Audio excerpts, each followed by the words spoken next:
Morning friends, today's topic is anatomy of coronary circulations with some 3D demonstration of diagrams. First of all, what is coronary circulation?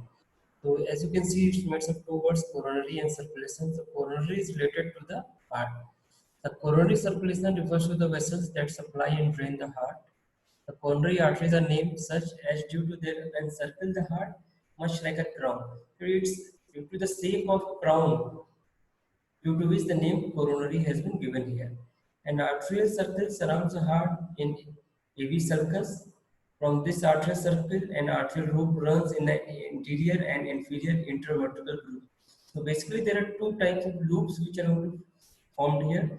First is transverse loop, which is in AV circles, and then in intervertebral grooves, there is one circle which will be sagittal groove. So basically, two grooves we are going to study should be known as coronary circulation. So like here you can see this diagram. This diagram simply shows you two loops which we are going to study. The one loop is for AV, that is sulcus, and one is for interventricular. So both the ways the artery has to move and give supply to the all area. So basically we have to study two arteries, right and left, right coronary, left coronary. So you can see it here that certain branches are there, and this side there is left coronary and branches are there. So we are going to see them in detail, the coronary arteries. So coronary artery. The arterial supply of heart is mostly supplied by two coronary arteries, as I have said, which originate from ascending aorta immediately above the aortic valve from the aortic sinus. So this is the embryology or development of coronary arteries. So basically, they are going to derive from the aortic sinuses of the both the side, right aortic sinus and left aortic sinus.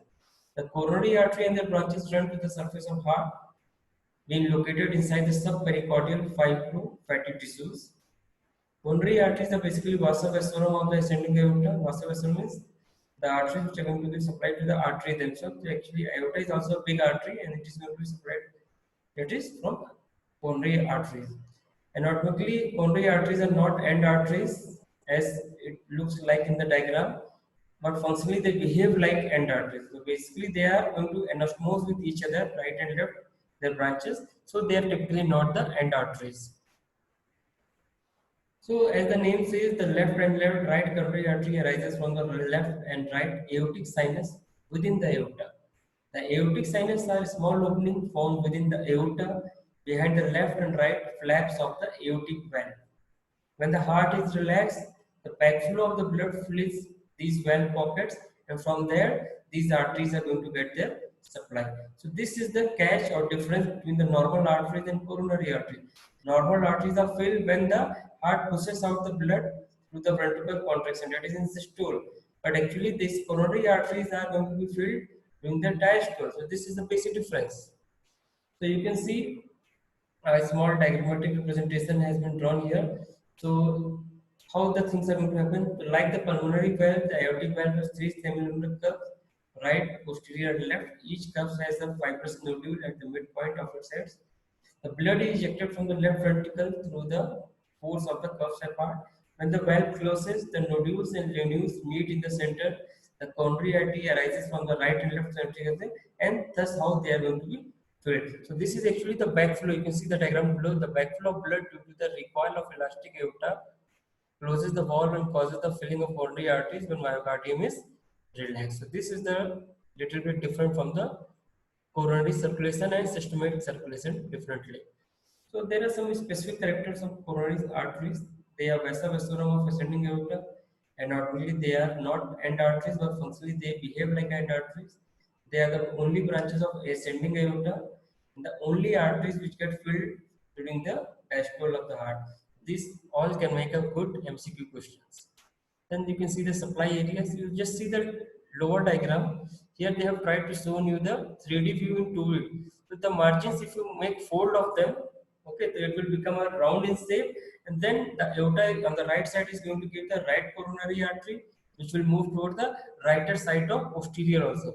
Then left coronary artery will move the left side of the posterior side also, and in the meantime they are going to give the branches also, like they have shown it here, the right marginal artery, left marginal artery, like this. So first of all, let us talk about the left coronary artery. It is usually larger than the right coronary artery, supplies the major part of the heart, like greater part of left atrium, left ventricle, and also the interventricular septum. The left coronary artery, as already said, it is originated from the left posterior aortic sinus of ascending aorta, immediately above the aortic valve. After arising from ascending aorta, the left coronary artery runs between the pulmonary trunk and left auricle. That's why it is not shown on the surface, sometimes also called as ghosted or hidden. It then divides into the anterior interventricular and circumflex artery, which are the major branches of left part. The anterior interventricular artery, also known as LAT, runs downward in the anterior interventricular groove to the apex of the heart. Then it enters posteriorly around the apex of the heart to go into the posterior interventricular groove, ultimately get terminated by anastomosis with posterior interventricular artery, which is a branch of right coronary artery. In the meantime, the circumflex artery winds around the left margin of the heart and continues in the left posterior coronary sulcus up to the posterior intervertebral groove. There also it ends by the anastomosis with the right common coronary artery. So here you can see the diagram of the left side. You can see here it is the left coronary artery. In the groove it is hidden. Then you can see it is circumflex branch, then left marginal branch, anterior intervertebral branch, diagonal branch of the anterior intervertebral branch. So these are the branches of some of branches of left. We'll talk in detail branches and distribution. So first of all, anterior intervertebral artery or left anterior descending artery, supplying the anterior part of the interventricular septum, greater part of left ventricle, and a part of left ventral branch of his.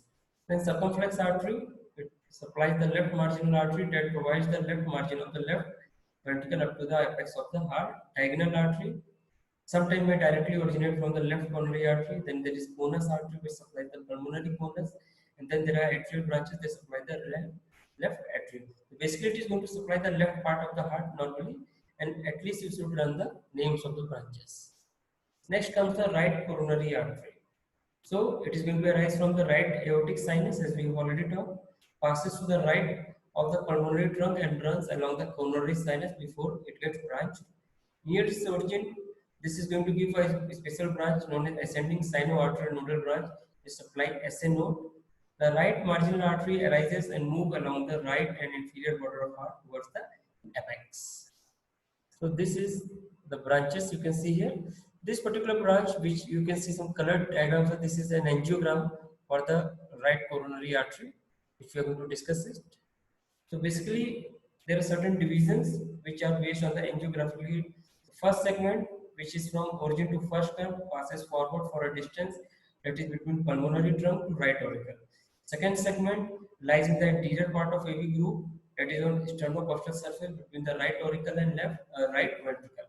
Then comes the third segment from the second curve to curs cordis that lies in the posterior part of AV groove. These three segments are basically seen in the angiographical study only. Then comes the branches. So first of all, an atrial branch is going to come, then SA nodal branch, then right marginal branch gives off as a right coronary artery approaches to the inferior margin of the heart and continues along the border up to the apex. Then there is a small branch to AV node, then posterior intervertebral branch, which is very important. We will talk about it again. Posterior intervertebral branch, remember it. Then what are the areas of right? Mostly the right things. The right atrium, right ventricle, SA node, AV node, interatrial septum. A small portion of left atrium is also supplied. Posterior inferior one-third of interventricular septum and a portion of posterior part of left ventricle. Now comes some variations in this particular coronary artery pattern. So basically we are going to talk about dominance, cardiac dominance. So how we are going to name something as cardiac dominance? Let's see, the most common right dominant pattern present in approximately 67% of people, the posterior intervertebral branch arises from right coronary artery. So it is actually the posterior intervertebral branch which if arises from right coronary artery, then it is right cardiac dominance heart. If it arises from left coronary artery, it is left dominance heart. Okay, so in approximately 15% of them, left dominance of left coronary artery is dominant because the posterior intervertebral branch is going to come from that particular part. Sometimes there is co-dominance nearly between the 15 to 20% people in which branches of both right and left coronary artery give rise to the that is posterior interventricular branch. Approximately 4% people also have an accessory coronary artery.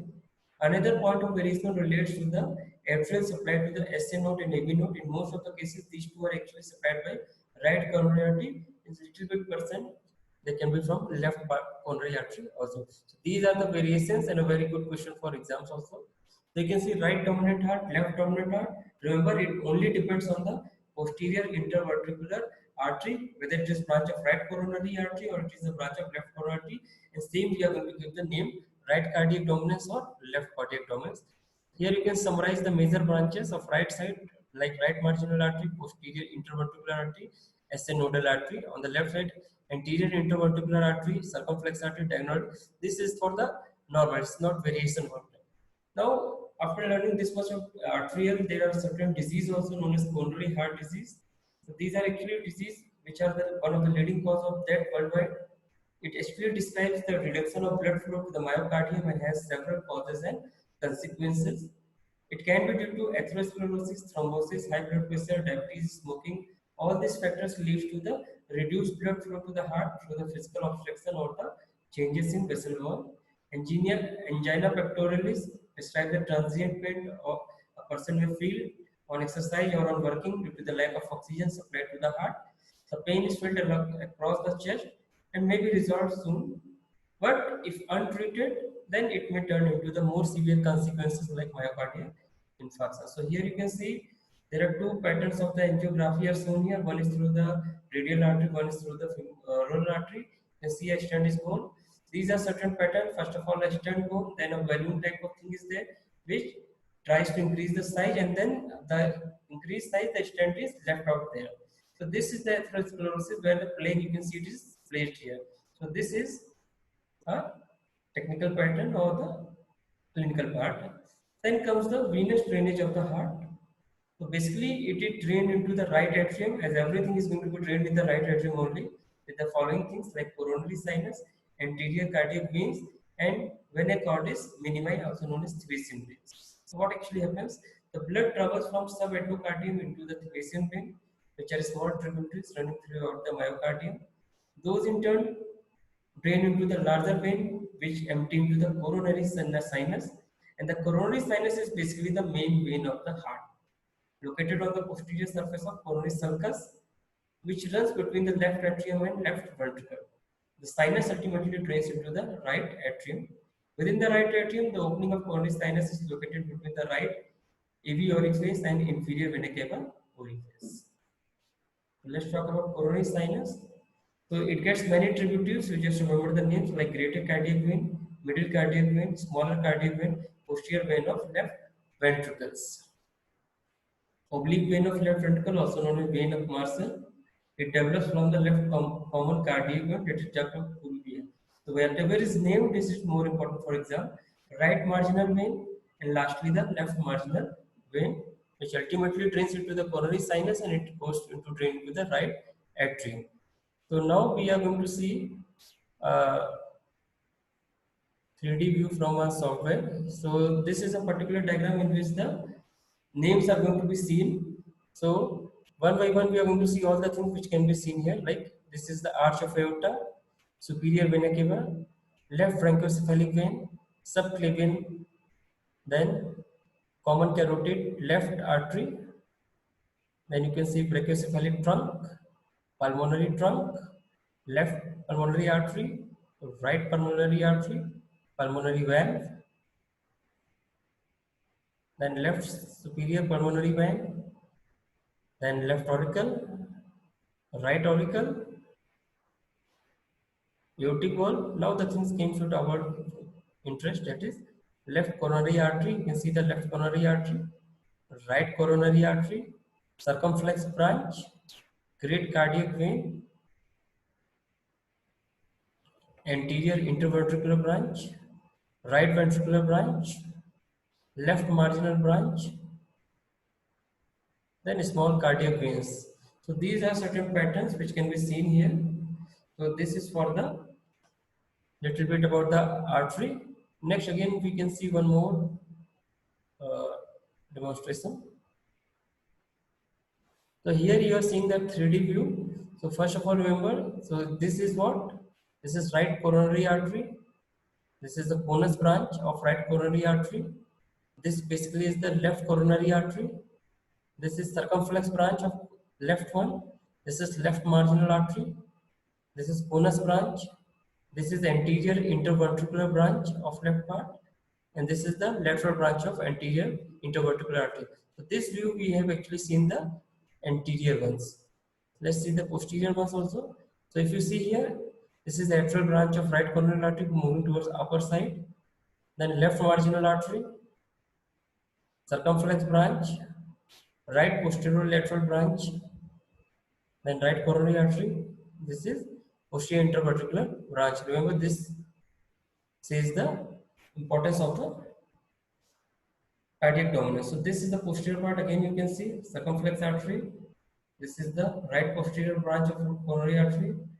This is right, and this is also posterior intervertebral. So if you rotate it, so here comes the real view. So you can also understand this is the atrial part, right and left. So in between them, there will be the both are going to arise, right coronary artery and left coronary artery. Here it is little bit escaped or hidden. And then comes supplies the right side of the heart and the left side of the heart, both the side, anterior as well as posterior. So you can see more views. This is the posterior view. You can see the same things are going moving towards the apex till the apex. Then you can see the right view also, left view, top view, and basic view that it base, and this is the anterior view which we are normally following it. So these are the branch 3D demonstration of the atrial coronary circulation. I think it is now understood to you all. So that's all from this side. Thank you.